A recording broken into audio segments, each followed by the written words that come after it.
It is known that freedom is not free. However, its price varies from time to time. Countries involved in the Vietnam War in the 1960s and 1970s paid different prices for the ability to obtain their desired freedoms. For America, freedom meant being released from the ongoing fear of communism, while for Vietnam, freedom meant being able to live peacefully in their country. The use of weapons Napalm and Agent Orange in the Vietnam War restricted the freedom of the Vietnamese to live in peace and was not worth the destruction that it caused the humans and environment.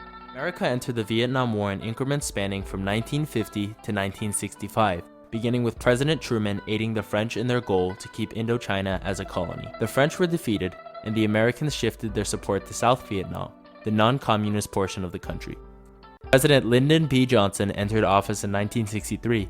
He sent American soldiers into Vietnam and started bombing targets in North Vietnam after the Tonkin Gulf Resolution, even if the resolution was not an actual declaration of war.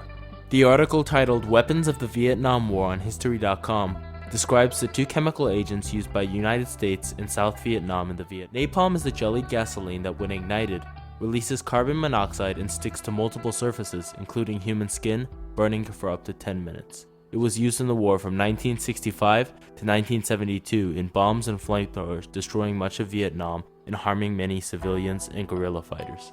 Agent Orange is the defoliant, or a chemical that is used to strip off the leaves of plants and trees.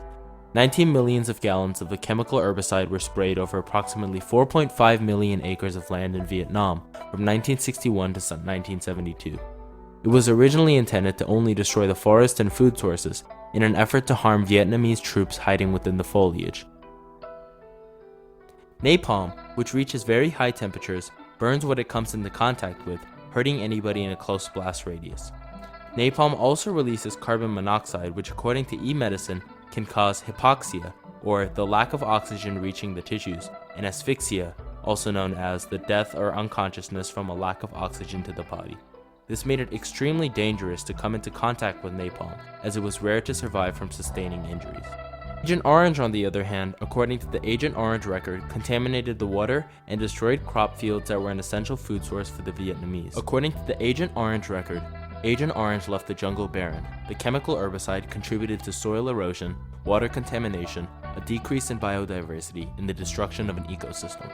Most of the forest was sprayed 2 times to ensure that the trees would be completely barren. With no trees to produce seedlings, and with no leaves to provide protection from the harsh sun, new trees or plant life could not easily grow back, making regrowth difficult. Some argue that the use of napalm and Agent Orange were the only methods that would allow America to win this unconventional war. However, in the article The Way to Win a Guerrilla War, Washington Post writer T.X. Hams, who was a former Marine and counterinsurgency warfare specialist, highlights the more effective alternatives.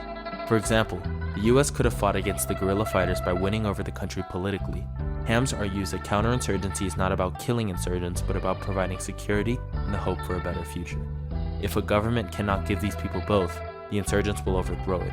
Instead of taking a diplomatic approach, however, America continued to use Agent Orange and napalm. The use of these chemical agents were also not limited solely to guerrilla fighters, as many believe. Though chemical agents targeted general areas where guerrilla fighters were, they carelessly harmed civilians in the process. The freedom to be free from the fear of communism for America was not worth the loss of freedom to live that many innocent Vietnamese people experienced. The Vietnam War upset many Americans, but opposition to the war increased when photos of the horrible events of the chemical agents were released. According to the PBS film 2 Days in October by director Robert Kenner, many Americans, especially college students, opposed the war by protesting against the dangerous chemicals. In total, these tactics impacted America by strengthening the anti-war movement that began in 1968 and dividing the country. While the Vietnam War influenced the United States to decide to use chemical warfare, it is still no excuse for the fact that many people were severely injured and affected. Although there were alternate ways of attacking the Viet Cong, America continued to harm not only Vietnamese civilians and soldiers, but American soldiers as well. This questioned the amount of lives America would be willing to lose in order to be victorious in war. It also questioned the principles of American democracy, which were to spread democracy and freedom and equality all throughout the world. If the US did not want to protect the freedoms of other people in other nations, then they would not be capable of protecting the freedoms of America itself. The use of napalm and Agent Orange greatly affected the world during the time of the Vietnam War, but the effects of the chemical warfare are still evident today as the world continues to question the price of freedom.